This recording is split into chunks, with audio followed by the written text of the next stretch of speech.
नेहा नाम है मेरा, नेहा खानम।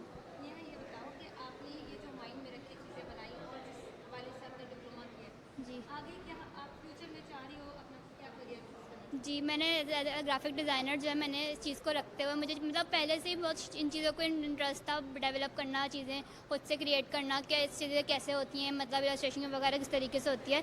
तो मुझे ये चीज़ें बहुत मतलब पहले से ही पसंद थी। तो मैंने सोचा कि क्यों ना इस चीज़ का पता किया जाए। तो मतलब ड्राइंग वगैरह का भी पहले से शौक था। बेसिकली हम एक स्केच बुक से तो ये सब चीज़ें तैयार करते हैं, फिर आते हैं डिजिटल पे काम होता है। तो इसकी शुरुआत जो होती है, एक तरीके से हम स्केच बुक पे पूरा स्टार्ट करते हैं, होते होते फिर वो मतलब आइडिया क्रिएट करते हैं, फिर उसके बाद कंटेंट होता है, फिर वो जो डिजिटल पे पूरा काम आता है। तो वो पूरा वो होता है कि आप शुरू से लेके एंड तक किस तरीके से करेंगे। तो एक एज अ ग्राफिक डिज़ाइनर आपको हर चीज़ शुरू से लेके एंड तक सोचनी पड़ती है। हो? तो क्या माइंड में रखकर आपने बनाया कि आप आगे किस फील्ड में जाना चाहती हो, कोई जॉब अपॉर्चुनिटी मिले, क्या सोचा है? जी, एज अ क्रिएटिव डिज़ाइनर जो है मैं जॉब में जाऊँगी, मैंने यही सोचा हुआ है कि मतलब डिज़ाइनिंग की फील्ड में ही हमें जॉब मिलती है।